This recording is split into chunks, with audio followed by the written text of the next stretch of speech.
శివారెడ్డి తిరుపతిరావు వీళ్ళంతా చేస్తా ఉంటే కొండేళ్ళందరూ చేస్తా ఉంటే మీ ఉద్యమానికి సహకరించాలనే ఉద్దేశంతో చేశాం. ఆ ఉద్యమ ఫలితం ఈరోజు మనందరం ఇక్కడ కూర్చోగలిగాం. ఇప్పుడు నేను మిమ్మల్ని కోరేది, పడిన కష్టాలు మరిచిపోతే భవిష్యత్తులో ఓసారి మనం అటు ఇటు వెళ్ళిపోతాం. మీ కష్టాలు నేను చూశా, మీ ఇబ్బందులు నేను చూశా, మీ త్యాగాలు చూశా. ఆ త్యాగాల ఫలితాలు మళ్ళీ మీరు అనుభవించడానికి నేను అన్ని విధాలుగా మీకు సహకరిస్తానని మరొక్కసారి మాట ఇస్తున్నా. దాంట్లో అనుమానమే లేదు. ఫేజ్ 1 ల్యాండ్ పూలింగ్లో మీరు భూమి ఇచ్చారు. ఫేజ్ 2లో మీరందరూ కష్టాలు పడ్డారు. ఇచ్చిన నేరానికి లేకుంటే మీరు చేసిన త్యాగానికి మిమ్మల్ని నానా హింసలు పెట్టి, ఒకటి కాదు అన్ని హింసలు పెట్టారు. వాళ్ళ అక్కసు ఎంతవరకు ఉందంటే కడాన మొన్న కూడా మీరు చూస్తే రాజధాని ప్రాంతం వేశ్యల ప్రాంతం అని మాట్లాడే పరిస్థితికి వచ్చారు. రాజధాని ఎక్కడుంది, ఇది ఒక ఎడారని మాట్లాడారు. రాజధాని ఎక్కడుంది, ఇది ఒక శ్మశానం అని మాట్లాడారు. ప్రతి ఒక్క వ్యక్తి ఉండే వాళ్ళల్లో మీ మైండ్లో అది ఉండాలి, మీ మనసులో అది ఉండాలి. ఉండి ఈ ఐకమత్యం దేనికి కాదు. ఈరోజు ఈ సిటీని బ్రహ్మాండమైన సిటీగా నేను ఒకటే ఆలోచిస్తున్నా, నేను విజువలైజ్ చేసి చెప్తున్నా. ఇంత మంచి సిటీ, ఇంత మంచి ప్రాంతం ఎక్కడా ఉండదు.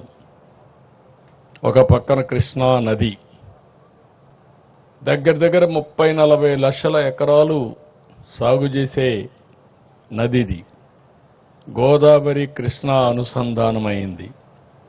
రేపు రాష్ట్రంలో నదులన్నీ అనుసంధానం అయితే ఇక్కడి నుంచే నీళ్లు వెళతాయి. Fresh water. ఏ సిటీ కూడా లేదు భారతదేశంలో ఇలాంటి సిటీ. భారతదేశంలోనే కాదు, ప్రపంచంలో ఎక్కడా లేనటువంటి సిటీ ఈ అమరావతి అని చెప్పి కూడా నేను మీకు తెలియజేస్తున్నా. రెండోది, బంగారు పండించే భూములు ఇవి. మంచి గ్రీనరీ వస్తుంది. చెట్టు పెడితే చెట్టు బ్రహ్మాండంగా వస్తుంది. అలాంటి భూమిలో చెట్లు పెడితే ఇంక మీకు గ్రీనరీకి కొరత ఉండదు. అంటే ఒక పక్క బ్లూ, ఒక పక్క గ్రీన్.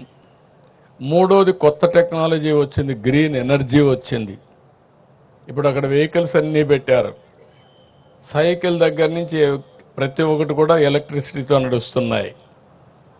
ఇక్కడ సోలార్ వచ్చింది, ఇంటిపైనే సోలార్ పెట్టుకునే పరిస్థితికి వచ్చాం. ఇంకొక పక్కన రాష్ట్రంలో గ్రీన్ హైడ్రోజన్కి వెళ్తున్నాం. అంటే ఈ ప్రాంతంలో పొల్యూషన్ లేకుండా చేయడానికి ఏమేం చేయాలో అవన్నీ చేస్తున్నాం. ఇంకొక పక్క హైదరాబాద్ నగరాన్ని నేను చూసి అన్ని నగరాలు చూస్తున్నాం. చేసినప్పుడు రోడ్డు మీదనే, రోడ్డు కిందనే పైపులు వేస్తారు. ఓసారి అది పగిలితే రోడ్డు అంతా కూడా మురుకు నీరు పారుతూ ఉంటుంది. అది హైదరాబాద్లో చూసా, బాంబేలో చూసా, బెంగళూరులో చూసా, ఎవ్రీవేర్ చూసా. ఈ అనుభవాలు చూసిన తర్వాత ఫస్ట్ టైం యూటిలిటీస్ అన్నిటికీ సర్వీస్ డక్ట్లు పెట్టేసి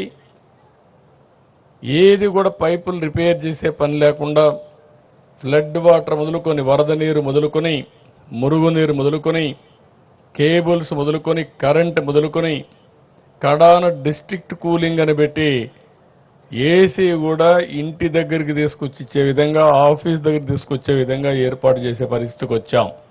ఇది ఎక్కడ ఏ సిటీకి లేదు. అందుకే నేను చెప్పా ఇది ఒక గ్రీన్ సిటీ అని. కొంతమంది ఇప్పుడు కూడా మాట్లాడుతున్నారు, ఇక్కడ రైతాంగం త్యాగం చేశారు. మీరు త్యాగం చేసిన తర్వాత ల్యాండ్ పూలింగ్లో ఎప్పుడు కూడా కొన్ని వేల కోట్ల రూపాయలు ల్యాండ్కే ఖర్చు అయ్యే సందర్భంలో మీరిచ్చింది మీరు డెవలప్ చేయండి, ఆ అభివృద్ధి వల్ల దీనివల్ల ల్యాండ్ విలువ పెరుగుతుంది, పెరిగిన దాంట్లో మాకు కూడా కొంత ఇవ్వండి. అదే మరిగా మీరు ఆ ల్యాండ్ అమ్మి ఇక్కడ రాజధాని కట్టడానికి నిధుల సేకరణకు కూడా మీరు సహకరించే పరిస్థితి వచ్చారు. అందుకే ఈ ప్రాజెక్టు సెల్ఫ్ మానిటైజేషన్. అంటే ఒక్క రూపాయి కూడా గవర్నమెంట్ డబ్బులు ఖర్చు పెట్టడం లేదు. నేను విమర్శించే వాళ్ళకందరికీ ఒకే మాట చెప్తున్నా, మీరు ఎప్పుడూ విమర్శే మీరు చేసేది. హైదరాబాద్లో నేను ఒక్క రూపాయి గవర్నమెంట్ డబ్బులు ఖర్చు పెట్టలేదు. నా తెలివితేటలతో ఆ రోజు బిల్డింగ్ బై బిల్డింగ్ కట్టా. ఆటోమేటిక్గా ట్యాక్సులు పెరిగాయి. ఈ రోజు హైదరాబాద్ నగరం వల్ల తెలంగాణ రాష్ట్రానికి 70% వనరులు హైదరాబాద్ నుంచి వస్తున్నాయంటే అది ఆ రోజు నేను వేసిన ఫౌండేషన్ అని చెప్పి మీకు తెలియజేస్తున్నా. అక్కడ ల్యాండ్ ఇచ్చాను, ఇక్కడ ల్యాండ్ పూలింగ్లో ల్యాండ్ మీరు ఇచ్చారు. ఆ ల్యాండ్లో కొంత ల్యాండ్ రిజర్వ్ చేసి ఆ ల్యాండ్ కూడా అమ్మి ఇప్పుడు నిన్న చూస్తే హైదరాబాద్లో నాకు ఎంత ఇది రాయదుర్గ్లో ఎకరా 177 కోట్లు. నేను హైటెక్ సిటీ స్టార్ట్ చేసినప్పుడు హైటెక్ సిటీ ఎదురుగా ఎకరా 1,00,000 రూపాయలు.